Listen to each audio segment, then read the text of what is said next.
ఇళ్ల పట్టా తీసుకొని వచ్చిన తర్వాత తన సంతోషం హ్యాపీగా చెప్పింది. సందులో 30 మంది వెళ్తే నన్ను ఒకదాన్ని స్టేజీ మీదకి ఎక్కించారు. నాకు చాలా హ్యాపీగా ఉంది, శివన్న గారు ఇచ్చారు అని చెప్పి చక్కగా అన్ని హ్యాపీనెస్ చెప్పింది. ఇంకో వీడియో వాళ్ళ ఫ్రెండ్ తో తీసిన వీడియో చూపించింది, మాట్లాడింది, ఇంటర్వ్యూ చూపించింది, బాగుంది అన్నాను, అది అన్నాను. తర్వాత మరుసటి రోజు నుంచి వీడియో పోస్ట్ అయిన సోషల్ మీడియాలో పోస్ట్ అయిన తర్వాత దగ్గర నుంచి బ్యాడ్ కామెంట్స్ అనేవి వచ్చినాయి. అవి మేము అంత బ్యాడ్ కామెంట్స్ వల్ల తన మానసికంగా బాగా ఇదైపోయింది.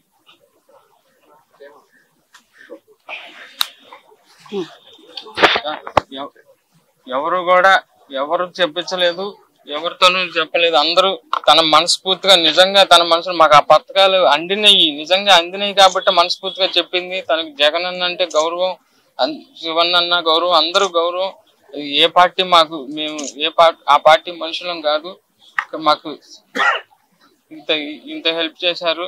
అయినా వాళ్ళ గురించి స్వతంత్రంగా చెప్పింది. చెప్పినందుకు ఈ ట్రోల్ ఇలా చూసింది. నాకు కూడా చెప్పుకోలేనంత మెసేజ్లు చదివింది. నేను అప్పటికి 2 చూశాను. 2 చూస్తేనే నాకు మనసుకి బాధ వేసింది. కానీ ఎన్నో 100 మెసేజ్లు వచ్చినాయి అని చెప్పి అన్నారు. నేను అవి కూడా చూడలేకపోయాను. నేను ఇలాంటి పరిస్థితి ఇంకెవరికి రాకూడదు. ప్రతి ఒక్క కామెంట్ పెట్టిన వాళ్ళు ప్రతి ఒక్కరికి శిక్ష పడాలి.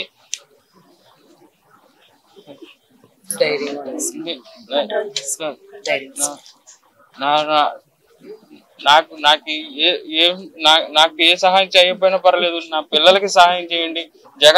జగనన్న గారిని చూద్దామని కూడా నాతో చెప్పింది మా ఆవిడ. ఇక్కడ నిమ్మకాయల ఆటలో కూడా మీటింగ్ జరిగితే మేము వెళ్ళలేకపోయాం, మేము అంతా చేయలేకపోయాం. నేను బ్యాడ్ కామెంట్స్ దయచేసి పెట్టమాకండి. ఇంకో కుటుంబం ఇలా వీధికి పడకూడదు దయచేసి నేను చెప్తున్నాను.